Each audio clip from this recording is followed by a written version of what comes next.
My next guest will be appearing at the Sahara for 1 week from Christmas to New Year's. A heartwarming time for him to be there. That's right. To bring a little joy into everybody's Santa life Claus. at the holiday season. Would you welcome Mr. Warmth, Don Rickles?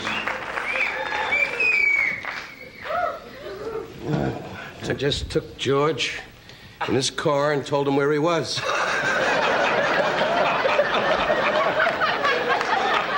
I got him out of here before you got out. He was a sweet man. He went back. He said, Don! I kicked him in the leg and he went away. He's a charming man. I'm going to put him in a home so he don't bother anybody. George is very nice.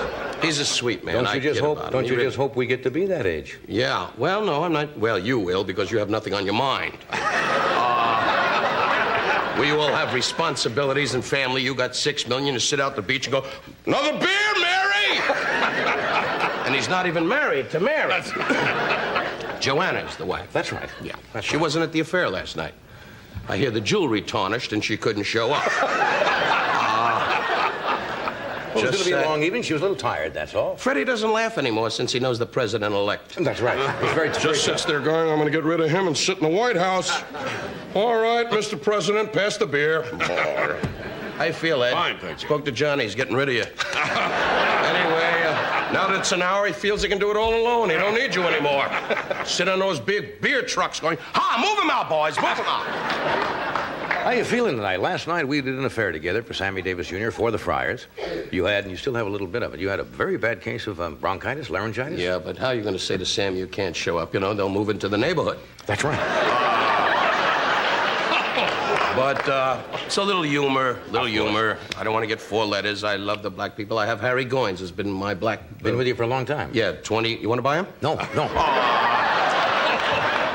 Anyway, he's beautiful, and we've been together for some 22 years, and we love each other. And it was a great night for Sammy. It really was. And your monologue, I got to tell you, and then we won't be too nice anymore because it blows the whole image. Your monologue was magnificent. The one line, tell them the one line about the pick fair. I think that's a classic. If they have to know the person I'm talking about.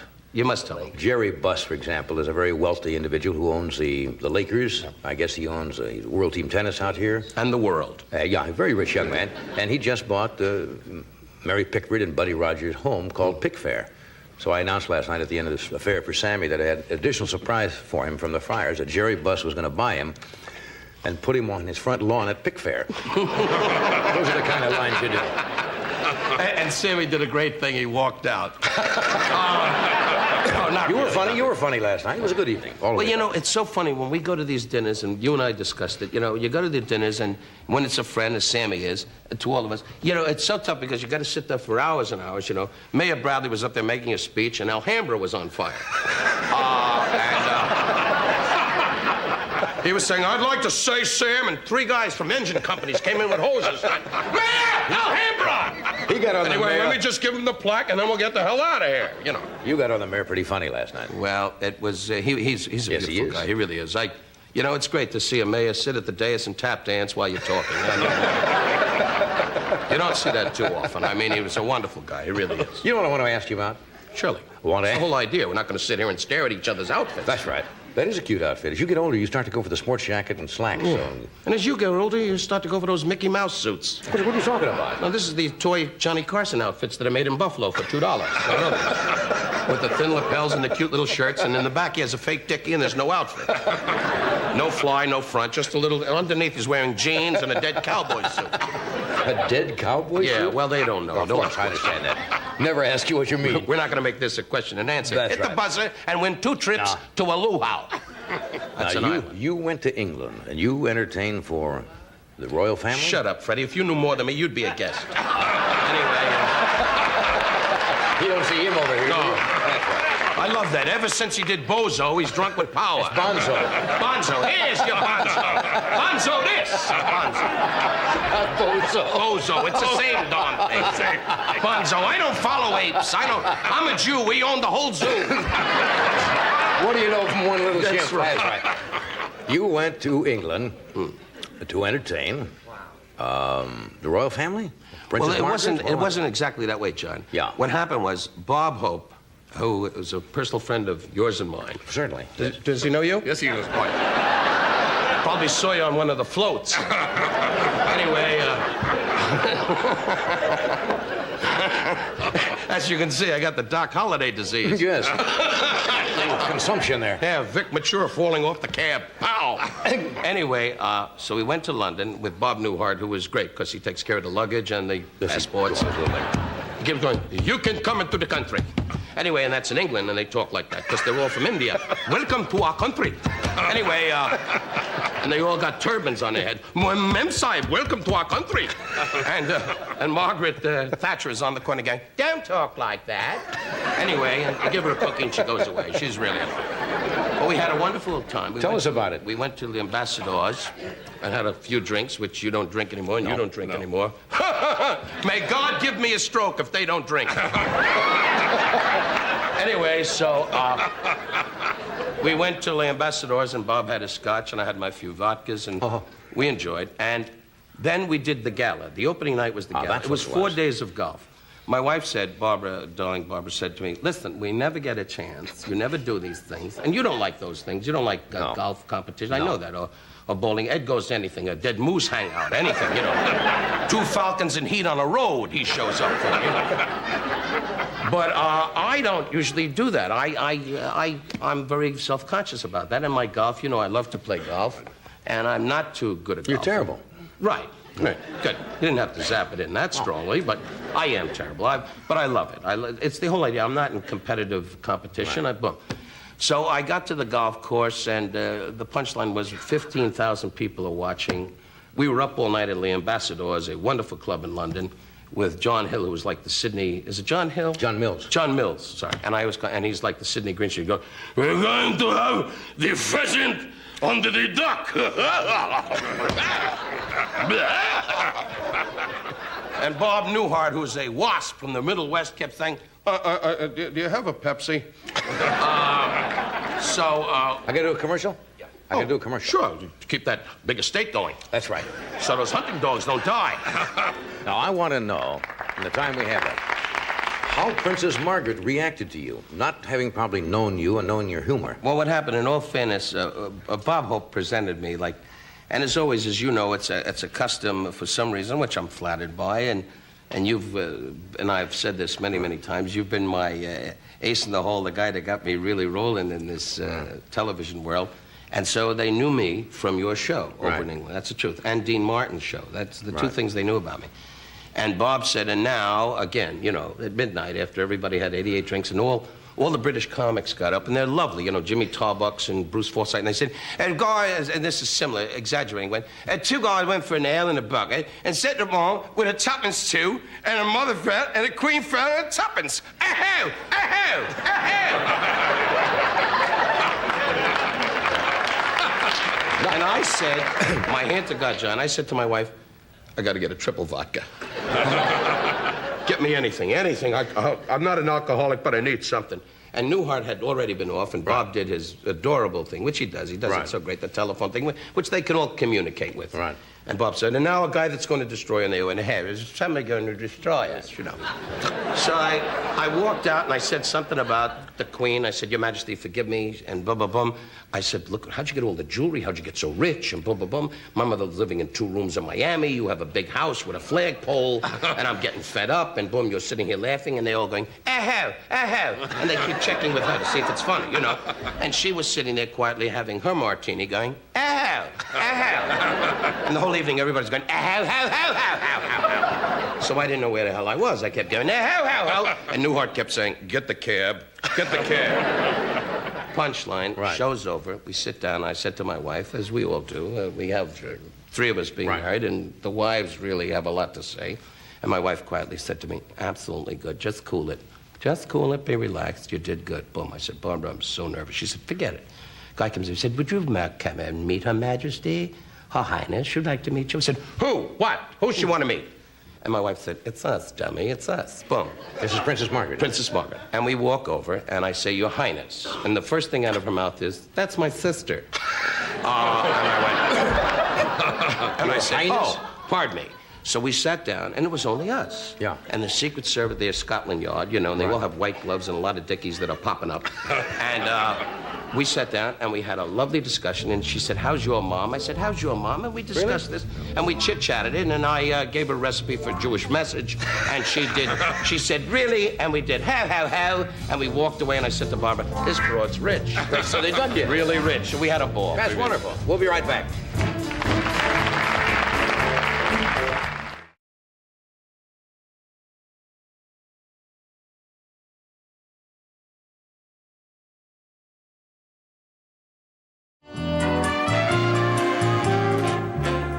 I've been a fan of Art Carney's ever since the first time I saw him perform. He's a fine comedian, a fine actor, and he deserves a nomination for his, the Golden Globe Award for Best Actor of the Year for his performance in the film Harry and Tonto, which is also up for the Best Film of the Year. Would you welcome, please, Mr. Art Carney?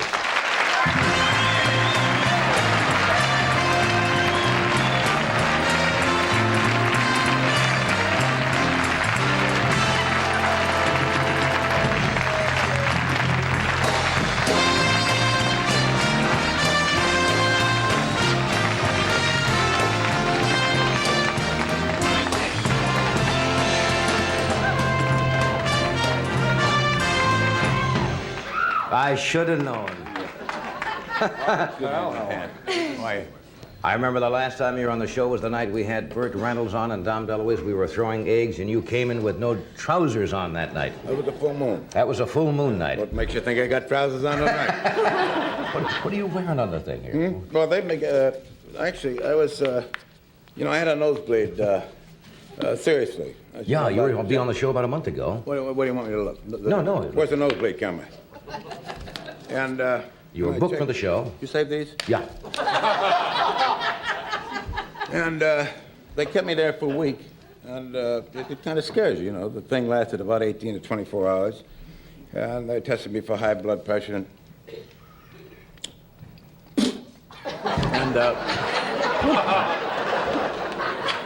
I'm on medication now. Good. Have you got any extra? Yeah, you want to? Doesn't bother you a bit, huh? And they got me a room near the hospital, and they seriously, they put me on this high blood pressure medication that has affected me a little bit. I get the dryness in the mouth, so I carried these Little cough drops. the cough drops. Right. No, you missed the pocket. I beg your pardon? You missed it. Let me see. Oh, while they were there, they do something for a nosebleed. There's a vessel. Look, you're not going to top Ann Margaret no matter what you do.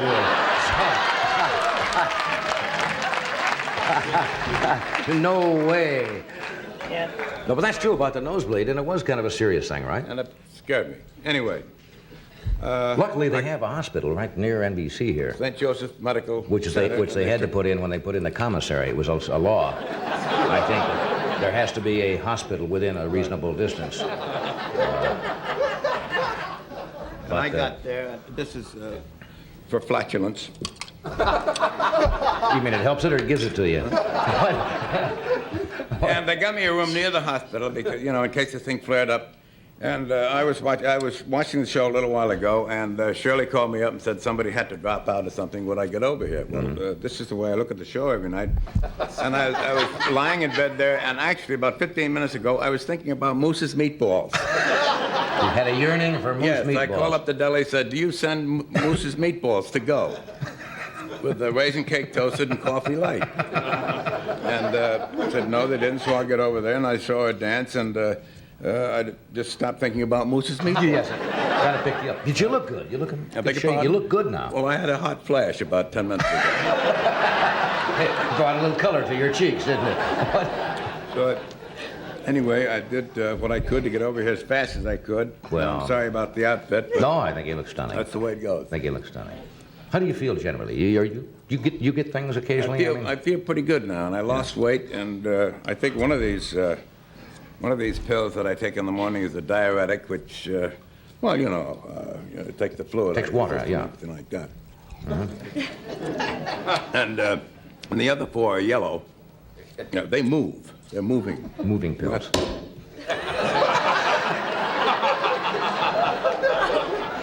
I'll eat anything that doesn't move. But what they do, then the doctors always say, well, after a couple of weeks out, it'll level off. It's like when I had some oral surgery done about 3 months ago in New York and required 8 or 9 stitches. And I got a thing called paresthesia. And they always give you a little pamphlet, about the cotton and the gargling, everything like this.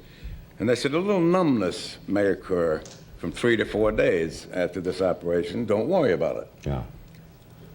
Then there's a dash, and then they say, then again, it may last 3 to 4 weeks. 24 weeks. My brother's a dentist, and he knew a fellow that lasted 2 years, his paresthesia. So all this was numb inside and out. I don't know why I'm talking about my ailments, but I'm actually a pretty healthy man, and I've had things like, these are all legitimate ailments caused Osgood-Schlatter's disease. Osgood-Schlatter's disease? Yes, that's a bum knee. That's a knee that I got in football. I've got a thing called angioneurotic edema.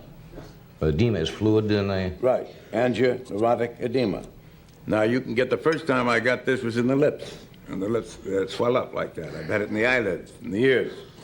You can get it any place.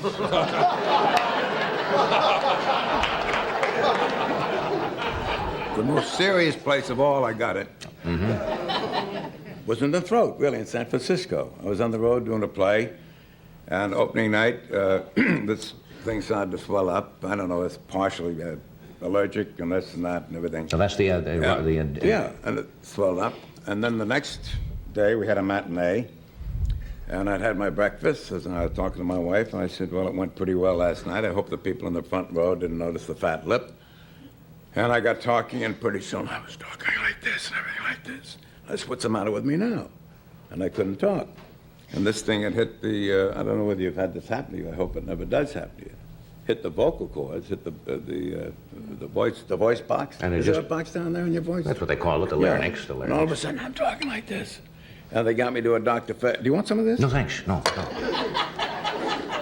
And they got me to a doctor. No, it's a little witch. This is witch hazel with a little oil of wintergreen and a twist. And a twist? That's all. I'm in a wagon. Are you sure you're not a hypochondriac? That I am. Well, what happened to your voice? I mean, go on. Well, they got me to a doctor very fast because there was no pain attached to it. I couldn't talk. It was just like a whisper. And this doctor put adrenaline in one arm and some kind of cortisone in the other, which sped up the cortisone. And, of course, I missed the show that night. And the next day, the feeling and the sound of my voice was like you'd been to a football game, hollering your head off, and it was just complete hoarseness. But it's a scary kind of a thing. Oh, that's never heard of that. And I've never heard of the other thing you had, Sawyer's syndrome, or Osgood's problem. That's the knee. Oh, yeah, well, this is the bum like this was in 1944 over in France. Oh, really? Shrapnel wound, yeah. I didn't know that. I also have a hiatus hernia, which is right in here. Otherwise called a diaphragmatic hernia, herniated diaphragm, or an upside-down stomach. Well, I'm This is certainly glad you're here tonight, I think. This is serious, too. They don't like to operate on this. What, the upside-down stomach? Red Skelton was operated on this. This is a thing that can happen and you eat and the food or liquid doesn't take a normal course. And goes round and around and comes out here. And you wake up and you throw up for about 9 months. That's weird. I've never heard of some of these things. I've got another thing. All right. Neurodermatitis is another. Go ahead. Neurodermatitis? And contact dermatitis. I worked with them in the Midwest once. Neurodermatitis. Yes. Opening act. You remember them, Frank. Dermographism is another thing What's that? I'm subject to. And conjunctivitis. Oh, I know what that is. That's in the eyes. Yeah, that's why you do that all the time, isn't it? No, that's just a nervous habit. Oh, is it? That's Sawyer's syndrome. Osgood's knee. You could make a soap opera, just out of you alone. We'll take a short break. We'll be right back.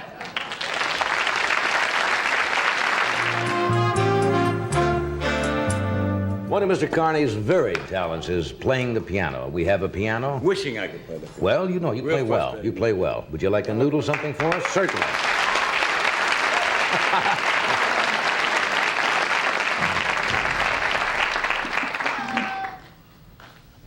Well, you probably hear If Tenderly a September Song, and then I do it every year.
I first met Jonathan Winters about 1953 or 54. Jack Parr at that time, believe it or not, was doing a show early in the morning on CBS.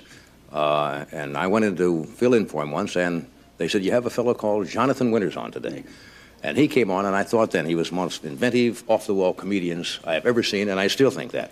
He's just finished a movie called Moon Over Parador with Richard Dreyfuss. He's written a book called Winter's Tales, Stories and Observations for the Unusual. Would you welcome Jonathan Winters?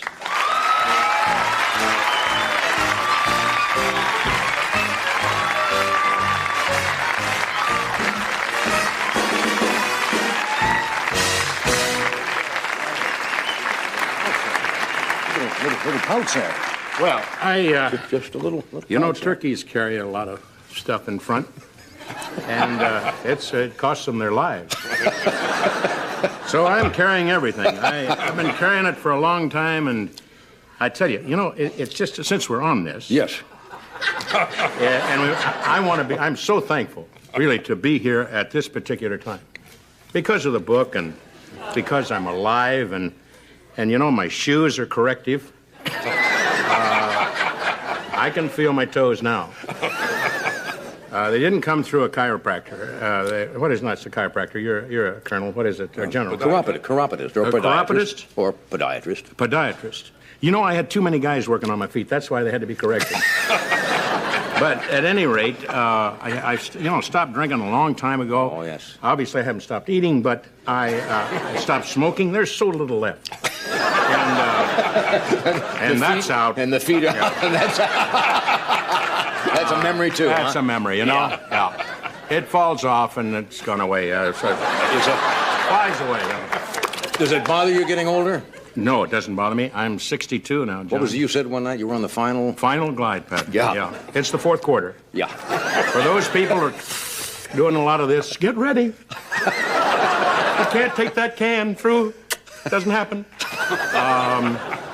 My stepfather once said to me, if you make 60, you are definitely in the fourth quarter. Definitely. Might be OT. You come from a family of... Take time. A small family. I was the only child. didn't- I'm glad. I got everything there was to get. No Not rivalry? a lot either. No rivalry. No, I fought an attorney, killed him on the spot. He said, you get the kitchen knives. Good. You'll do time for this, and then it was gone. Anyway, you want to talk about this? Sure. I mean, it's called... Get off of kitchen knives. You got it. This was a book, took me 5 years. 5 years? Yeah. A little slow. Well, you have a word processor? No, I don't have a word See, you're not processor. smarter now. If you were a kid now, you'd have a word processor. This is all I got. And that's all Lincoln wrote with, you know. I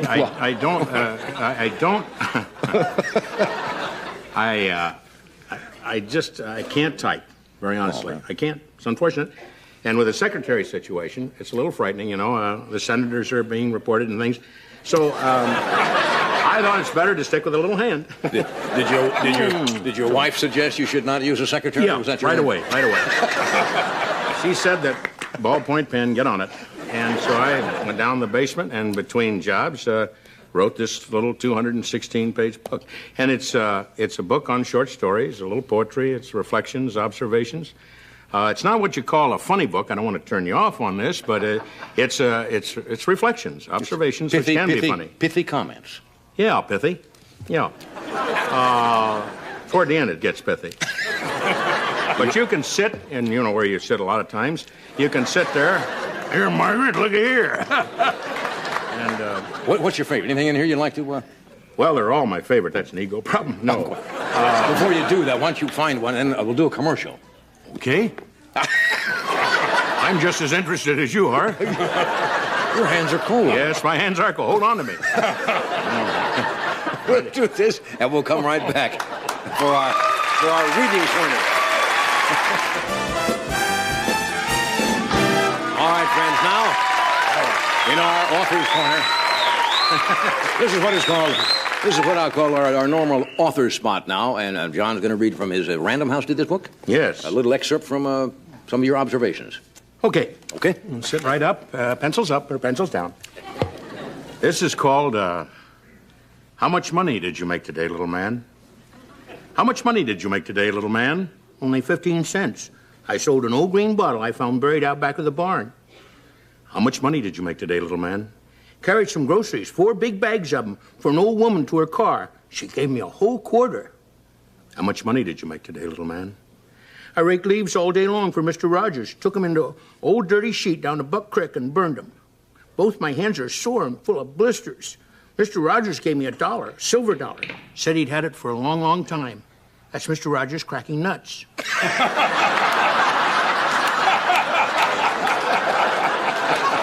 Either that or the fireplace is on fire. How much money did you make today, little man? I washed Grandpa's pickup and then waxed it. Made it look almost new. Grandpa gave me 75 cents and a picture of him in uniform when he was in World War I. How much money did you make today, little man? I shoveled snow all day Saturday and most of Sunday. Would have made a bunch of money, but the handle broke as it was. Almost made $2. How much money did you make today, little man? I didn't make a cent today. Hard to believe, ain't it? I've been hustling ever since I was born. But today I found something better than money. Something I've been looking for a long, long time. Ever since my dad died. No, it ain't money. I found a friend. A real friend. Somebody that don't care whether I got money or not. Last thing she said to me today was, I don't care how much you made today. Little man, I love you and just want to be your wife. It's not to say she doesn't love me. I'm sure she does. And I love her. But we're only kids. And I'll bet you anything, when I grow up and do marry her, first thing she's going to say is, how much money did you make today, little man? That's nice. That's nice piece. Ooh. Yeah. You have described yourself as a 60-year-old kid, right? Oh, 62, yeah. 62. Do you still 62. hang on to your childhood possessions? Yeah, I've got my ball mitt, which is really, it's small. It's just, my hand is small, and it just barely covers my hand. It's an old mitt. Walker Cooper out of St. Louis. You can't throw it away, right? No, I can't throw it away. I've got stuff like that. I tried to throw it away, and it was thrown back at me. Yeah. No, I have marbles. I have a .22 rifle. I have a couple of boxes of soldiers, and I got to tell you one little story, John, especially this time of the year when people are, in the festive mood, and also people with, large pins ready to hit the turkey there in New York and watch it. No, at any rate, no, I was kidding about that. I always wanted to do that as a kid. Go, ooh, watch the big rubber turkey. Terrible. You're a violent child. I stuck it in a real turkey. He went at me. No, when I came home, this is a moment of grief, but for a lot of people, but I came home from the war, and I was just, again, talking about Thanksgiving, like yourself, strafing people there in Philadelphia.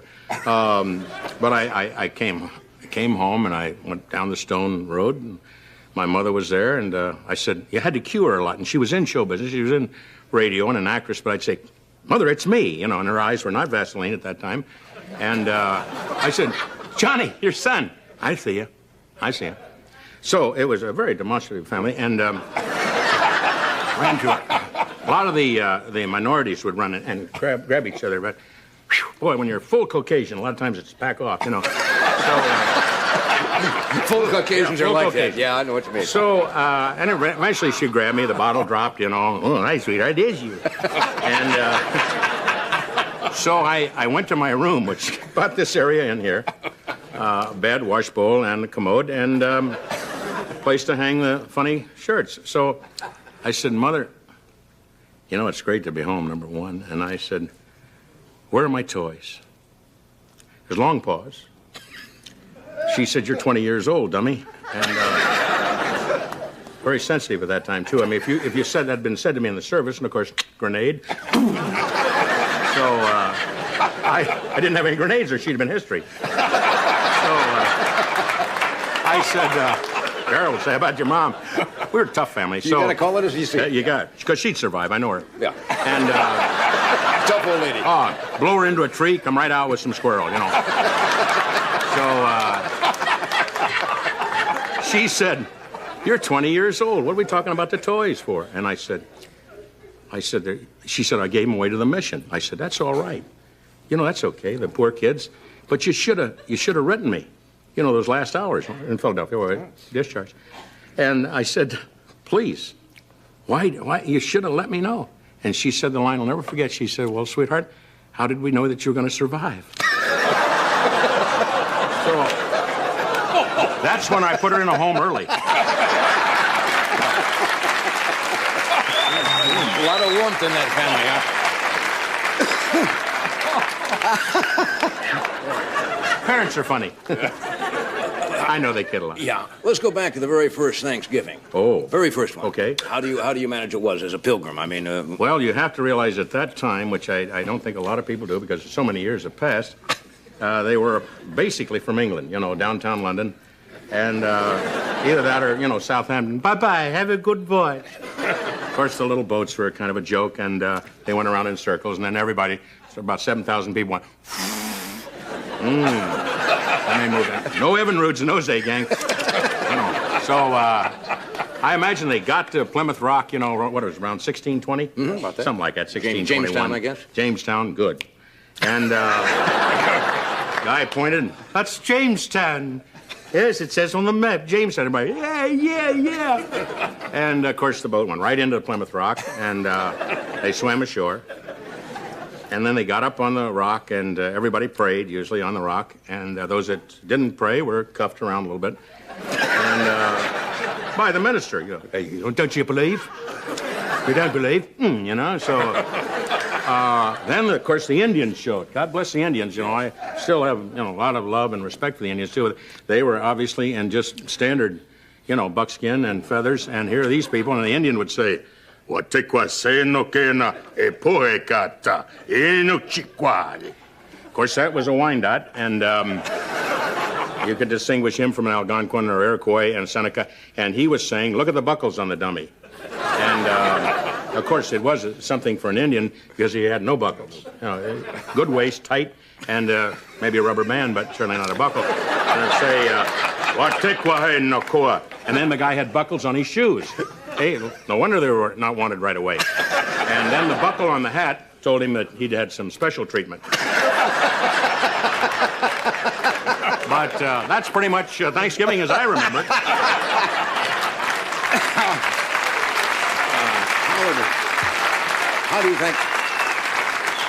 How do you think the farmer Elwood P. Suggins would feel about Thanksgiving? Does he raise turkeys, Mr. Suggins? Yes. I raised turkeys. In the beginning, we raised turkeys back in the late 30s. We had about 600 of them, and I thought it was early snow, but it was just white turkey. And we just went out there with full shot, about 12 shot, opened up and got a lot of them, and then I had heavy grief over that. And I had heavy grief that I'd kill them birds. So today, we just wait for a Cadillac to come through town. And if they cross the road, the Cadillac belongs to the Cadillac. And I picked one out just for Sunday, right out of the grill. Bird had just like this, had the design on it and everything. But we've taken to eating some small animals. I don't want to go into that.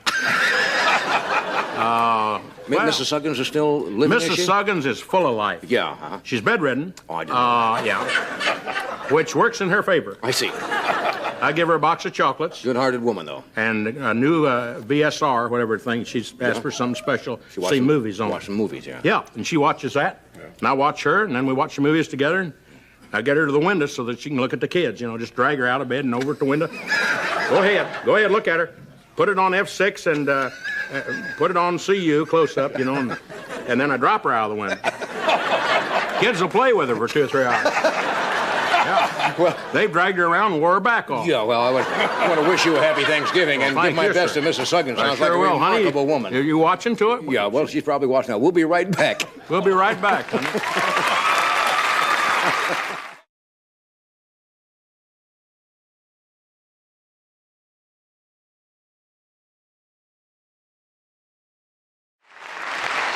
Loves to perform because he loves audiences.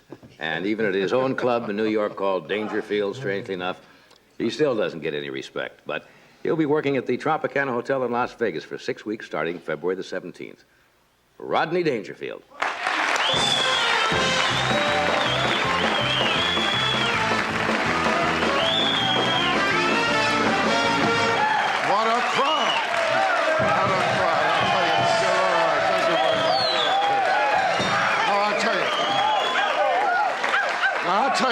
I'm all right now. Last week I was in rough shape, though, you know? My wife's father, he moved in with us. Has an electronic pacemaker. Every time he sneezes, the garage door opens. I saw my dentist, too, last week, another beauty. I said to him, Doc, look at my teeth. They're all getting yellow. He told me to wear a brown necktie. I'll tell you, last week was a rough week for me. I broke up my psychiatrist, too. He told me I'm going crazy.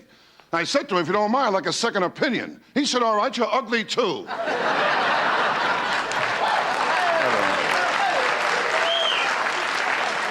And then he told me to lay on the couch, face down. I tell you, on Halloween, that's when I know I'm ugly. I open the front door, kids give me candy. And girls, they don't like my looks either. Well, the other day, a girl was driving a one-way street. I yelled out, one way. She yelled back, no way. I don't know. I tell you, since I'm a kid, nobody wants me around, you know? I mean, the time I asked my old man, how can I get my kite in the air? He told me to run off a cliff. He did a lot of things, my old man. Oh, once on my birthday, he gave me a dartboard with automatic return. And my mother, too, she never breastfed me. She told me she liked me as a friend.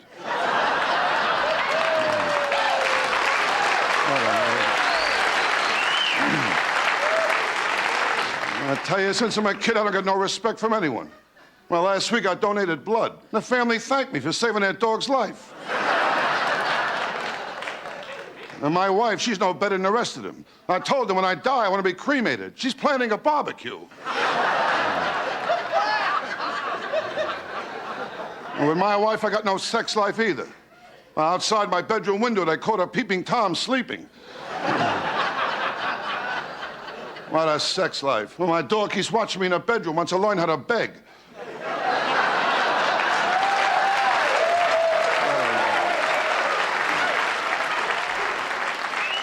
Yeah, my dog, that's another one. He taught my wife to roll over and play dead. Now, I'll tell you, my life, when she makes love to me, there's always a reason for it. Now, one night she used me to time an egg.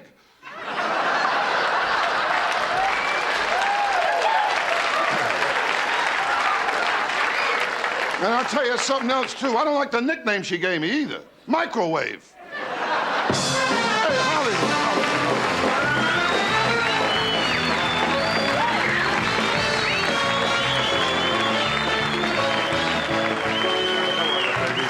How are you? You're looking wonderful, Roger. Eric, thank you very much, Johnny. You look kind of cute yourself, you know that? Very nice. How you doing, all right? Is it warm in here? What's me? You know, the pressure. It's always there, you know. You want me to I'll do a commercial, give you a chance to cool off a little bit?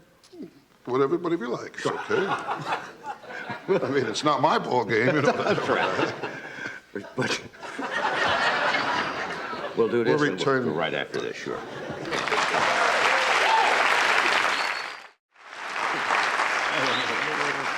Very nice. Yeah, So, you look relaxed now. well, I'm okay. I'm fine. Thanks very much. It's always nice. This relaxes me, being out here in Does it really? California. Nice people. You know, California's a pretty country, too. You like it, know. huh? Well, I like big mountains. They got big trees. You know, it's lovely out here. Yeah. You know, I love trees. You know that. Oh. Sometimes I spend a whole day just looking for a piece of oak and a hunk of ash. You know that. No, I mean, in New York, there's not many trees. There's not you know. many trees. Well, I live in New York. There's only one tree in my block, you know, and two guys live in it. I'm telling you, it's You live in a rough neighborhood. oh, don't you? very bad. Are you kidding? My neighborhood, forget about all kinds of people there. Yeah. But this last week, a guy rotated my tires from my car to his. No, my neighbor, there's always problems, though. You kidding? My block is a beautiful children's zoo, you know? Last week, 4 kids escaped. I mean, always problems.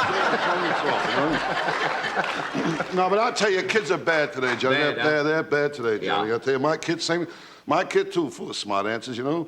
Well, the other day I said to him, I says, you're young, you don't have it upstairs. He told me I was old, I don't have it downstairs. Now, I mean, people can drive you nuts, Johnny, you know? Yeah.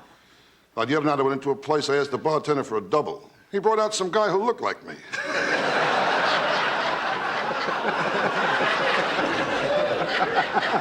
You gotta relax, that's the whole thing. That's right. I can't relax for Oh, that's the too whole bad. problem. You kidding my friend, the doctor, Dr. Vinny Boombatz, he knows how to relax. Oh, yeah. I was going to ask you about him. He I thought his relaxed. name He's would doing come up. fine, doing fine. He's glad you brought it up, too. Yeah. He's doing fine, you know. Doing fine. He's busy. You know, his new book just came out. He has a new book? Big book. He's All about busy. hamburgers. About hamburgers? Hamburgers, yeah. The book's entitled She Was in Love with a Quarter Pounder Until She Tried the Whopper. It's a very good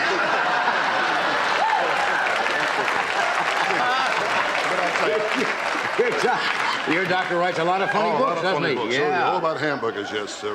Boy. But I'll tell you, Johnny, I count my blessings. Do you really? I count my blessings, you know. You know, I'm doing okay today. Show business, I was broke for years, you know. Why do you I never work? had any money. I couldn't buy nothing. I used to go to orgies to eat the grapes. Are you kidding? I had no money at all. No money at all. My whole life, I never got a break with anything. You kidding? With me, nothing comes easy, nothing. Well, last week, my gay uncle died. Left me all his dresses. Don't get a break with nothing, Johnny. Hasn't You been a kidding? good year, has it? I never had any luck with girls either. You kidding? really? Never had any luck with it. By the time I was 16 years old, I had sex once and VD twice. Never had luck with it.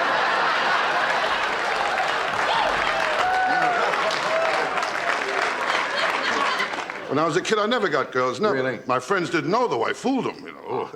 I used to go to drive-in movies alone and do push-ups in the back seat of my car. You know?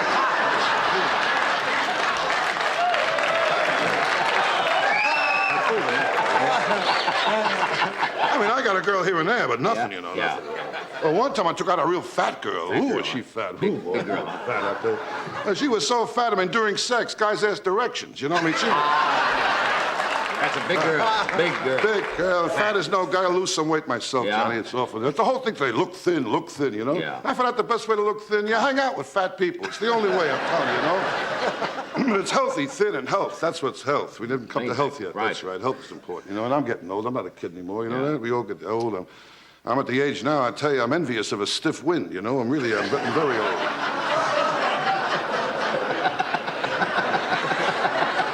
It's tough to work it out, you know? Yeah, of course, It's tough. you gotta It's take tough 'em to on the work it road, out, you know, you I've been more depressed than ever lately, too, Are you Johnny. depressed? Very depressed. Oh, I'm sorry. Come on, laugh it up, will you? I'm very depressed.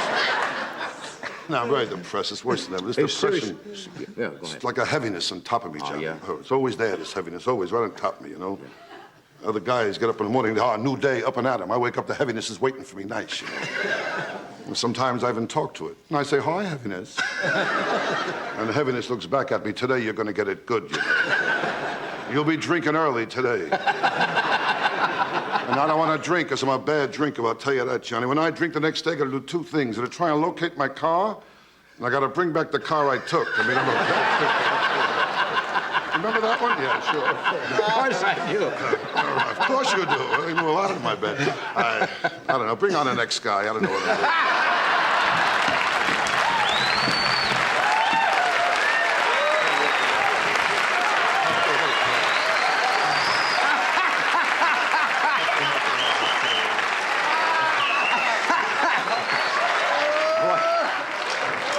When you come to the end of the conversation, you come to the end of the conversation. A lot of guys taper off. Rodney doesn't fool around. Bring out the next guy. You're a funny man. Thank you very much. We'll do this and we'll be right back. You are on the right frame of mind for my next guest because this is his very first appearance on The Tonight Show. He's a young comedian. He's from Cleveland, Ohio. And he's going to be appearing this weekend at the Funny Bone in Schaumburg, Illinois, and next Tuesday through Sunday at the Funny Bone in Naperville, Illinois. Would you welcome Drew Carey? Drew? Yeah, I know what I look like, thanks.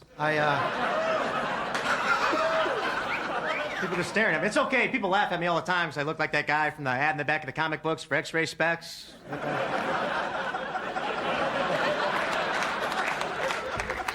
So, I'm glad to be here, man. I'm in a great mood. I had some terrible news in the mail lately. I got my high school reunion coming up. I don't know if you've ever been to one of those. Don't go. It's too much pressure, man. That's a lot of stress, high school reunion. You get that letter in the mail, and right away you feel like you only have 6 months to make something of yourself. Like, come on, 7. Daddy needs to lose weight and get a new career. Come on. I'm the only one that still looks like his graduation picture, though, so I'm pretty happy.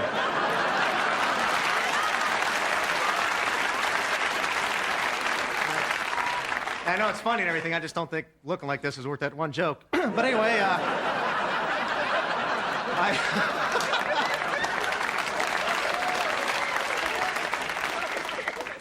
it's gonna be in the springtime in Cleveland. That's the worst time to be in Cleveland because you know why? People hate the winter so much in Cleveland. In the springtime, they always say the same stupid thing over and over. Every time it rains, there's just cruddy out. They always go, "Hey, at least it's not snowing today, huh?"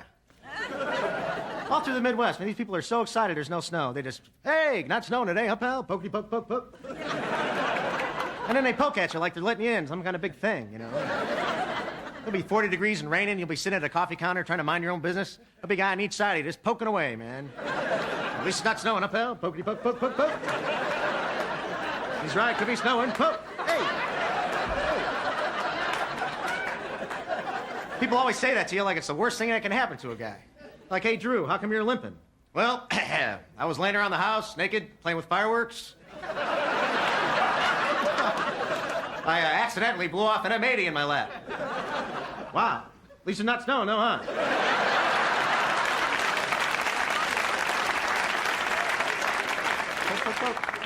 Yeah, I'm excited about the reunion. I'm going to go up. You know, I bought a brand new car. I bought a Yugo. Thank you very much. Actually, I bought it just for this joke. Hope you like it. I'm driving my Yugo, right? And stopped at a stoplight. Another Yugo pulled up along right beside me. I couldn't believe it. It's a Yugo, same stoplight, same neighborhood. What are the odds? Then the guy rolled down his window and he said, "Pardon me, would you have any mayonnaise?"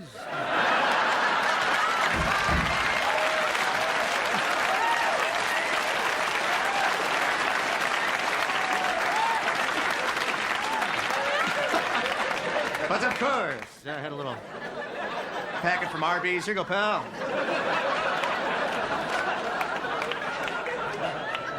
Should do that next time you see a little Hyundai or Yugo on the street. It's pretty damn funny, man. Just honk at him. Would you have any mayonnaise? Hey, shut up.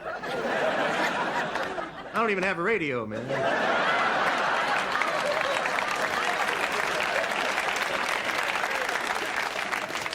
I drive around Cleveland a lot. You know what? There are a couple of my neighborhoods. When I go back there's like 3 new drive-through liquor stores in my neighborhood. I can't believe it. I don't know if you have drive-through liquor stores where you live. I can't believe these things are legal. If you've never seen one, this is what it is. Drive-through liquor store. It's a big liquor store with a window in the side where you can just drive up and buy Jack Daniels and beer and everything while you're driving. Yeah, great idea, huh? Just the thing for that drunk driver who's constantly on the go.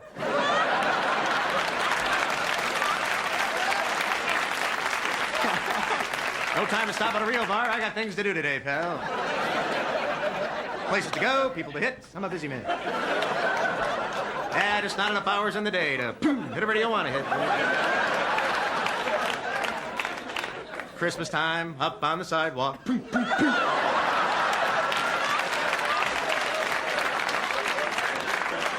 At least it's not snowing, up, pal.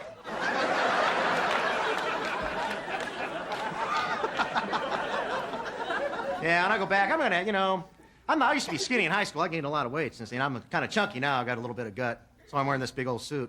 If I put on a pair of bikini underwear, you know, I look like a Bartlett pair with the rubber band wrapped around the bottom.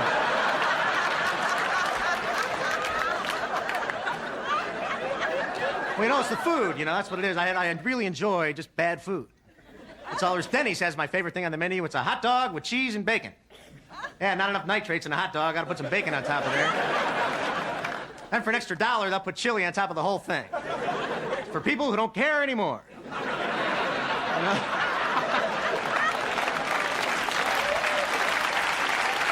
Yeah. I'll tell you, man, that's a power meal. Chili dog with cheese and bacon, that's power food. I don't care what you say. Power meal. That's the kind of food just marches right down your throat, you know? Follow me, boys. We're going to the heart.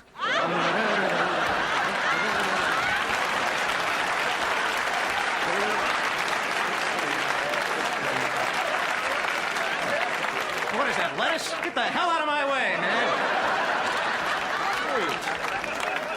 man. You, Chili, come with me. We're going to the colon. Come on.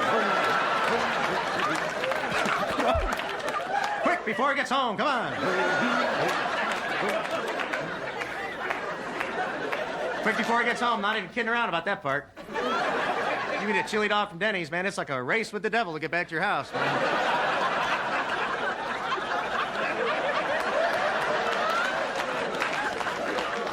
If you don't make it, don't worry about it. See, that's the thing. I like to have a good time no matter what.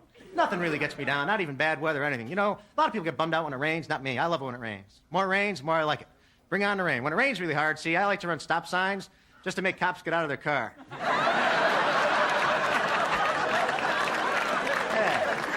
Hey, hell with them. I got the money. Get out, man.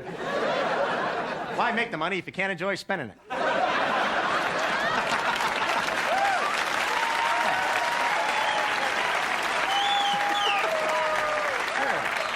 Just stand there and make him stand there in a big puddle in the rain? All right, you. You know why I stopped you? Yeah. You know why I ran a sign? Thank you very much. Appreciate it. Thank you.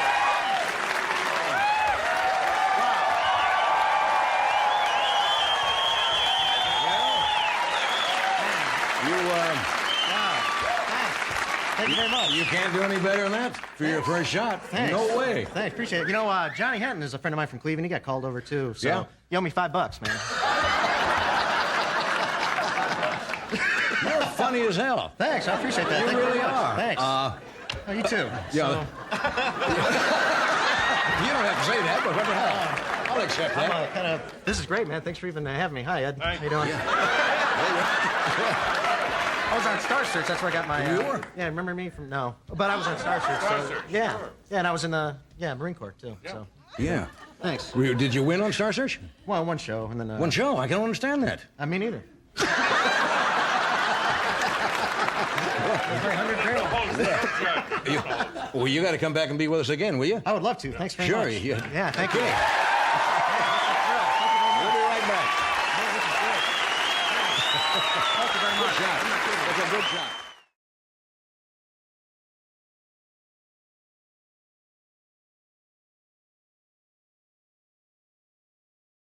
Here we are back at the show.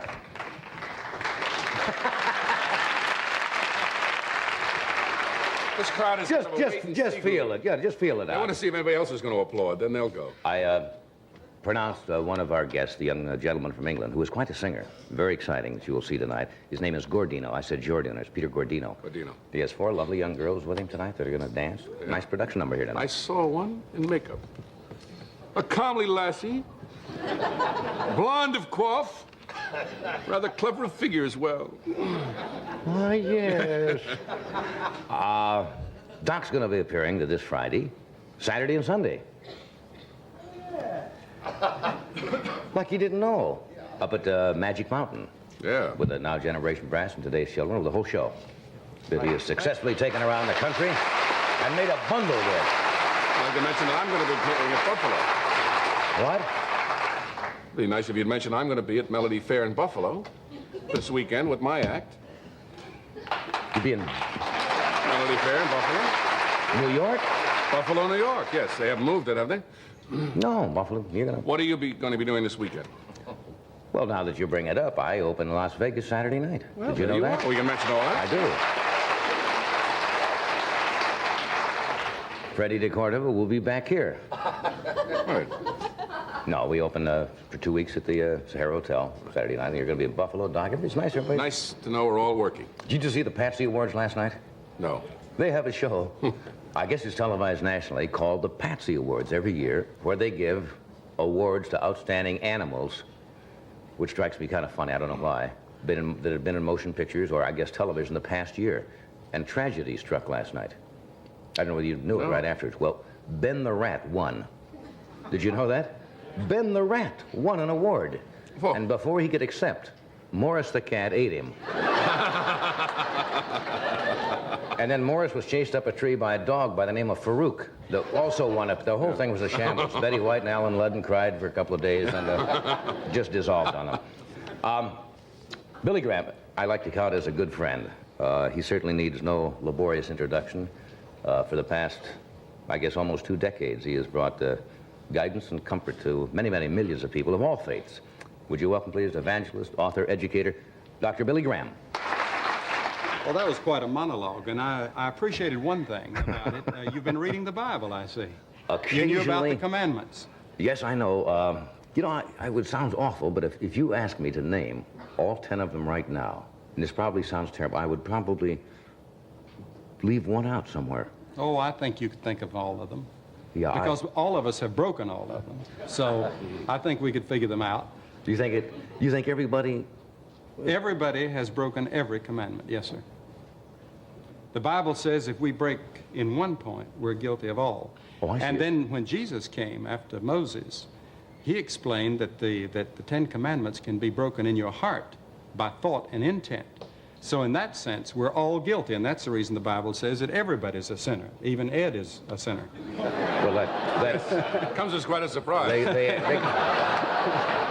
they could add, if there had been room on the tablets, they'd have put four more commandments on for him. Are you able to quote? I'm sure you are. I know some people who have memorized the entire Bible. I'm sure you have.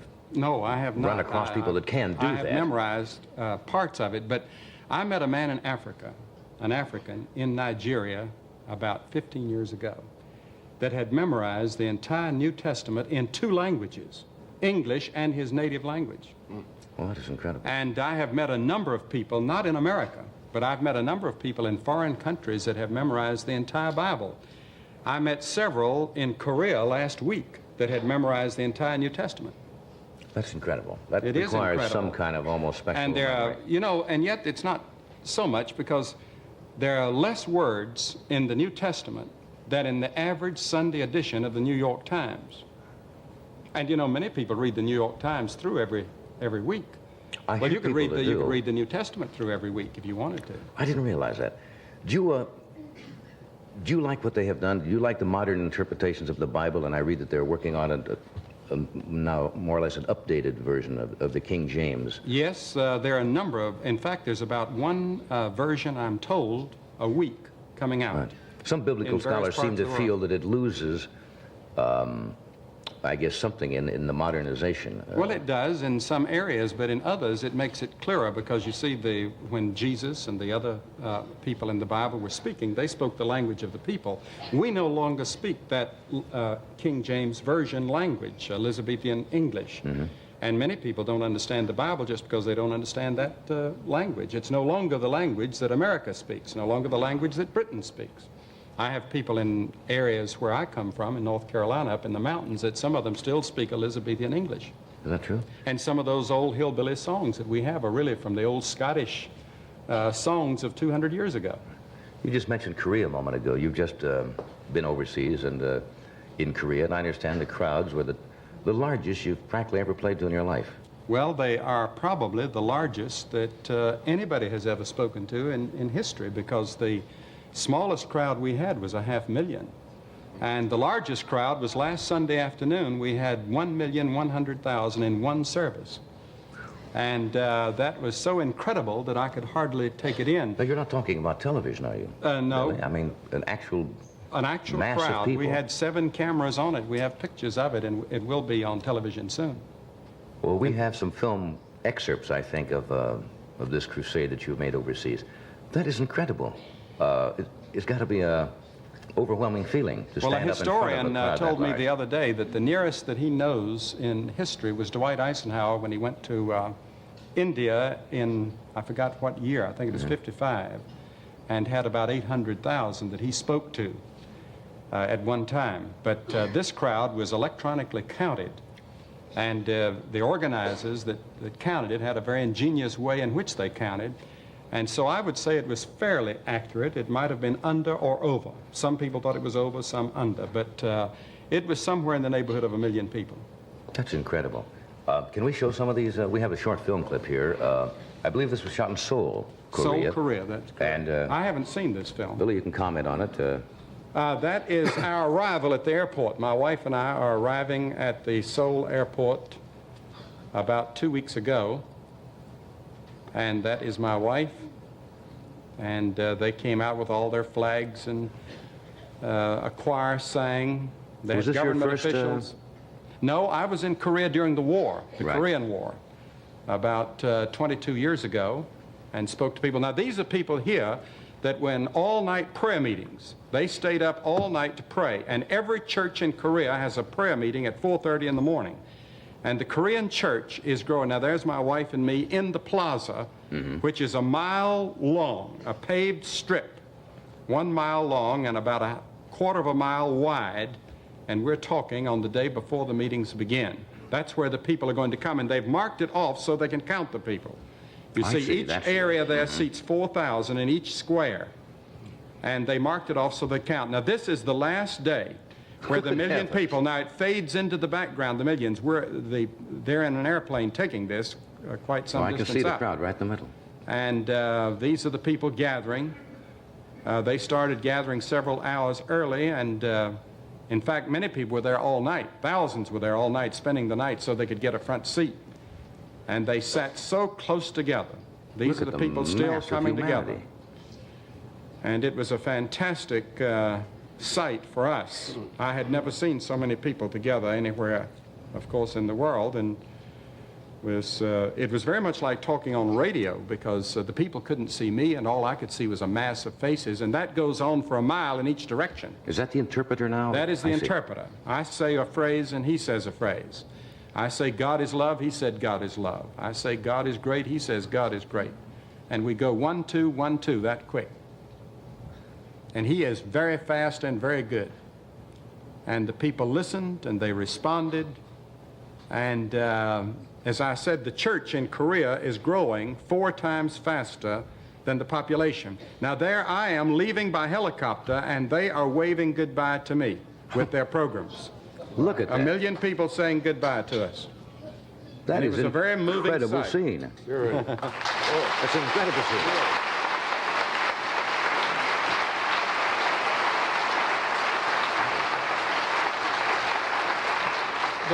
There's a great religious revival on all through the Far East. And as a matter of fact, I think the center and the gravitational center of Christianity is shifting now to the Far East. Mm-hmm.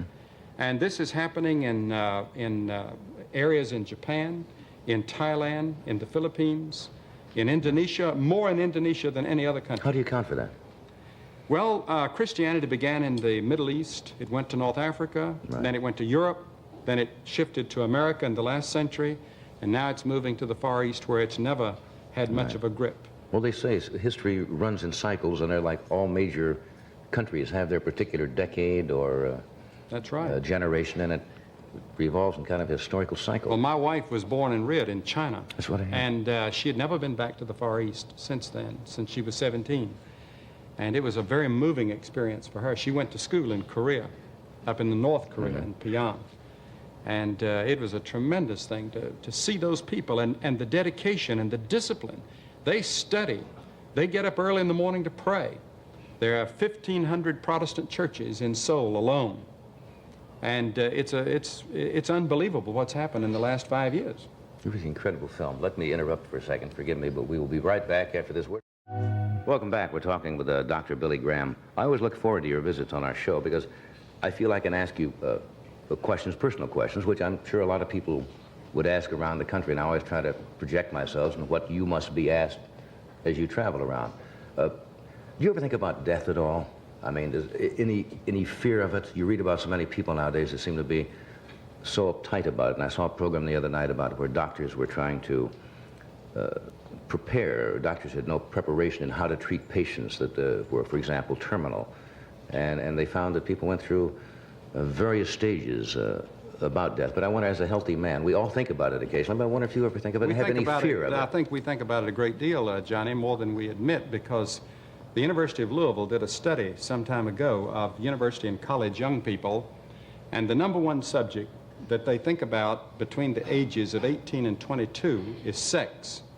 And I believe it was about every 3 to 5 minutes they think about sex.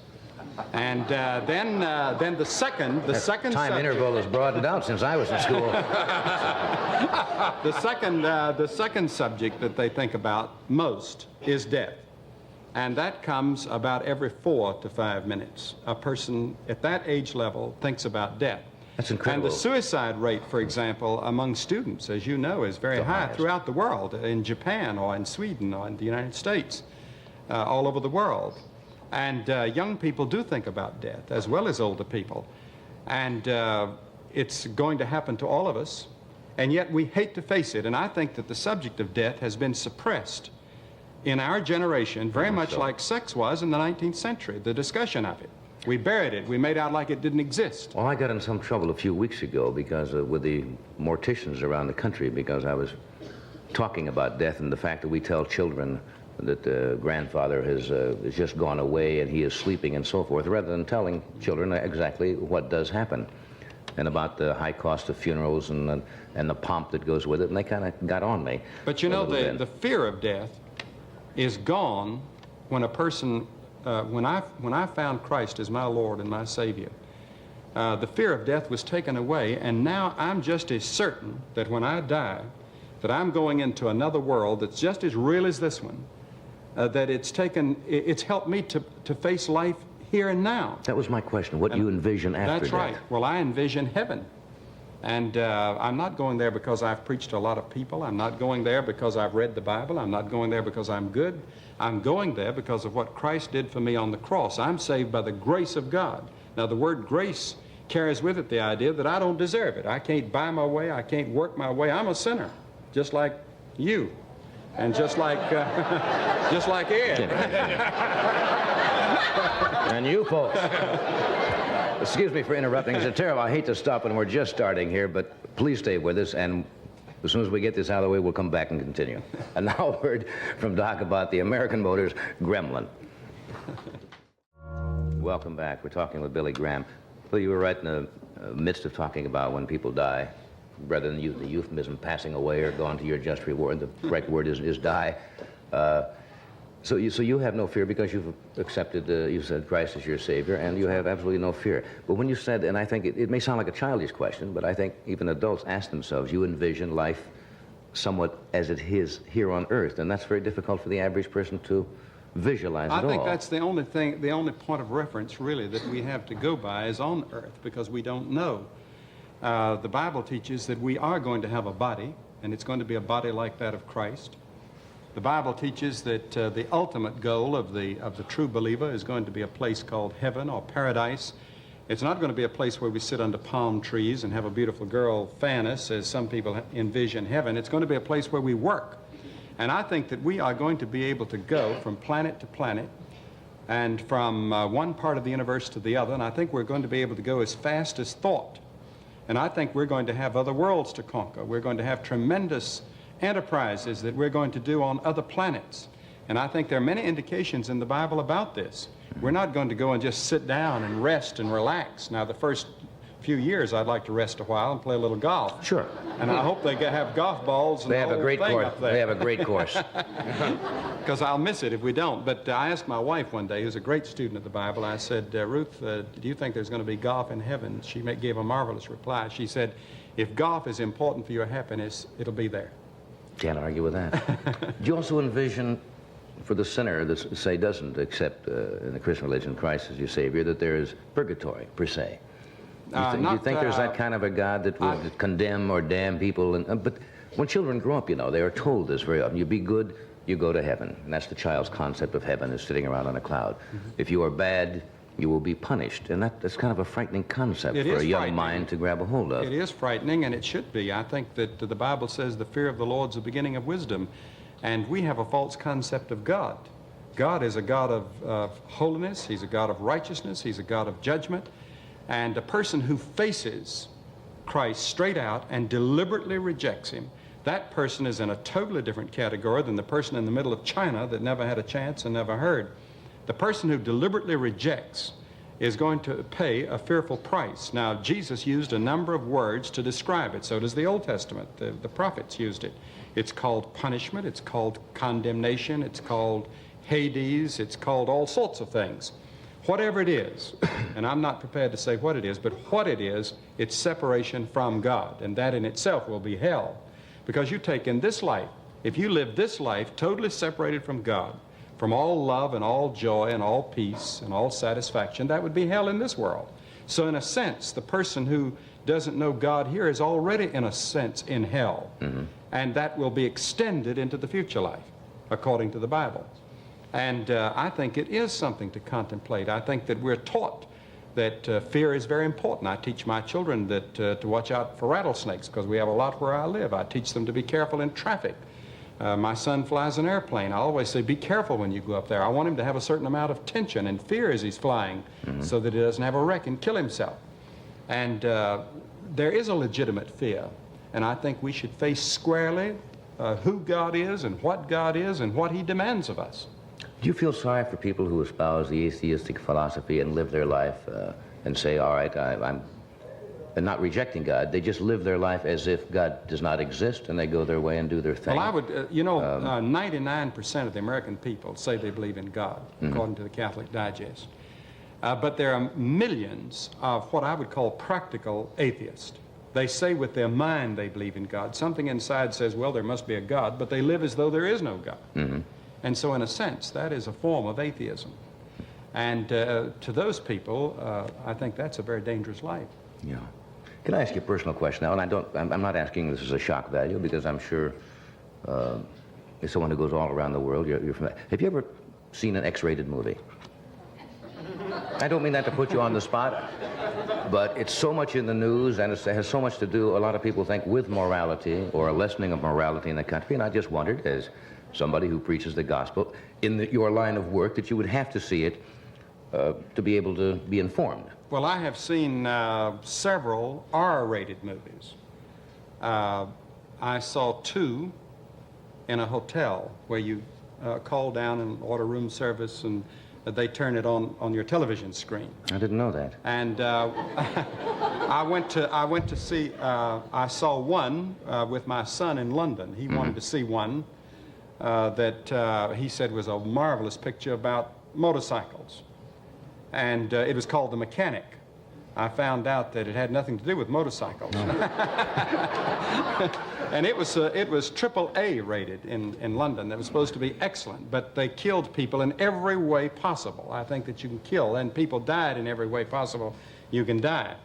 And the the R-rated in this country, I think, would come from the violence rather than sex. There was no sex in the picture. Right. Would you say... No, I don't make it a practice to go see. Oh, I didn't mean it that way.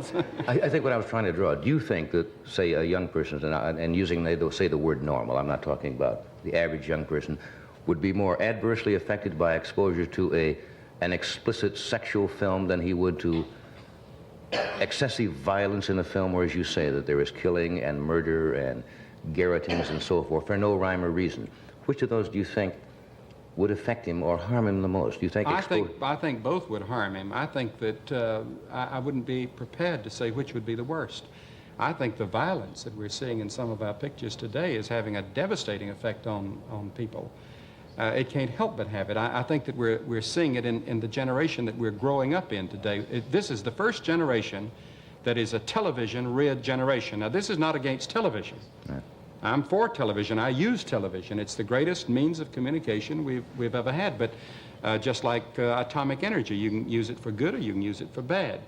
And I think that a great deal of what we see today, especially in the motion pictures, they're trying to get more pornographic and more violent to attract people back to the theater.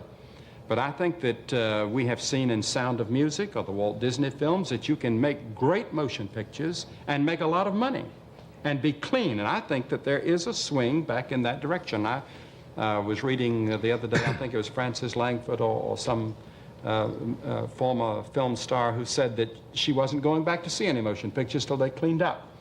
And I think that when we say clean up, we think in terms of sex, but I say in terms of violence. Right.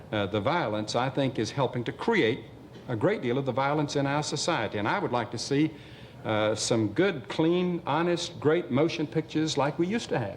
Yeah, maybe it'll come about. I hope.